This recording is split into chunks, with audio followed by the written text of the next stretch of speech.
Assalamualaikum warahmatullahi wabarakatuh.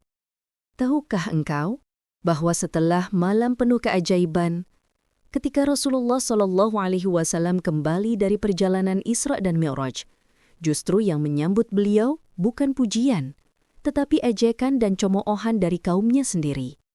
Malam itu, Rasulullah SAW telah menyaksikan tanda-tanda kebesaran Allah, menembus 7 lapis langit, bertemu para nabi, melihat surga dan neraka, hingga menerima perintah sholat 5 waktu.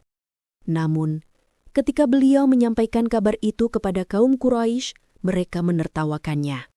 Di pagi hari, Rasulullah SAW berdiri di depan Ka'bah. Dengan tenang, beliau berkata, "Wahai kaumku, aku telah diperjalankan oleh Allah pada malam tadi dari Masjidil Haram ke Masjidil Aqsa, lalu aku kembali sebelum fajar." Orang-orang kafir Quraisy terperangah. Lalu mereka berkata dengan sinis, "Muhammad, engkau mengaku telah pergi ke Baitul Maqdis di Palestina, lalu kembali ke Mekah dalam 1 malam, padahal perjalanan ke sana biasa memakan waktu 1 bulan." Gelak tawa mereka memenuhi sekitar Ka'bah. Mereka menertawakan Rasulullah, menganggap beliau gila dan berhayal. Dalam riwayat Imam Bukhari, disebutkan bahwa mereka bahkan memanggil orang-orang yang pernah pergi ke Syam, memerintahkan mereka menguji Rasulullah dengan pertanyaan rinci tentang Masjidil Aqsa. Maka dengan izin Allah, Rasulullah SAW mampu menggambarkan bentuk, pintu, dan detail Masjidil Aqsa dengan tepat. Bahkan beliau diperlihatkan langsung oleh Allah di hadapannya. Namun bukti itu pun tidak melunakkan hati mereka, karena yang buta bukan mata mereka, tapi hati mereka. Sebagaimana Allah tegaskan dalam surah Al-Isra ayat 60. "Dan kami tidak menjadikan mimpi yang telah kami perlihatkan kepadamu itu, melainkan sebagai ujian bagi manusia. Ujian keimanan itulah yang membedakan antara orang beriman dan yang kufur." Kaum Quraisy mulai berkeliling menyebarkan kabar itu. Mereka berkata dengan nada mengejek, "Lihatlah apa yang dikatakan Muhammad.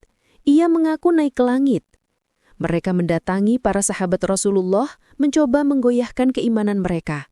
Banyak orang yang imannya masih lemah menjadi ragu, tetapi ada pula yang semakin teguh karena yakin bahwa Rasulullah tidak mungkin berdusta. Ketika kabar itu sampai kepada Abu Bakar, beliau berkata tanpa ragu, "Jika Muhammad yang mengatakannya, maka aku percaya." Sejak saat itu, beliau diberi gelar As-Siddiq, orang yang membenarkan dengan sepenuh hati. Sikap Abu Bakar menjadi cahaya di tengah kegelapan ejekan kaum kafir. Karena keimanan sejati bukan percaya setelah melihat, tapi percaya karena yakin kepada Allah dan Rasul-Nya. Namun ejekan Quraisy semakin keras. Mereka berkata, "Engkau berkata naik ke langit, adakah saksi?" Rasulullah menjawab, "Aku bertemu dengan kafilah dagang kalian di jalan menuju Syam. Mereka sedang kehilangan unta. Dalam perjalanan pulang, mereka akan tiba esok hari."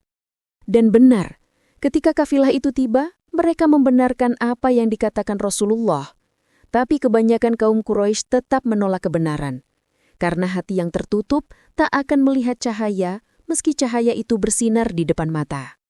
Imam Ibnu Katsir dalam tafsirnya menjelaskan bahwa penolakan Quraisy terhadap Isra Mi'raj bukan karena kurangnya bukti, tetapi karena kesombongan dan keingkaran. Mereka takut kehilangan kehormatan dan kekuasaan bila mengakui kebenaran Muhammad SAW. Sedangkan para ulama ahlu sunnah seperti Imam An-Nawawi dan Al-Qati'iyat menegaskan bahwa peristiwa Isra Mi'raj adalah mukjizat besar yang terjadi dengan jasad dan ruh Rasulullah. Maka penolakan orang-orang kafir hanya menunjukkan keterbatasan akal manusia di hadapan kekuasaan Allah. Betapa ironis ketika langit dan bumi tunduk memuliakan Rasulullah, manusia justru menertawakan beliau. Tetapi Rasulullah tetap sabar, tidak membalas ejekan dengan kemarahan. Beliau menatap mereka dengan kasih, berharap suatu hari hati mereka akan terbuka menerima kebenaran. Kisah ini menjadi pelajaran bagi kita, bahwa kebenaran tidak selalu diterima dengan mudah. Kadang, ketika kita membawa cahaya, dunia justru menertawakan kita. Namun seperti Rasulullah, tetaplah berjalan dengan yakin, karena yang bersama Allah tidak akan pernah sendiri. Wassalamualaikum warahmatullahi wabarakatuh.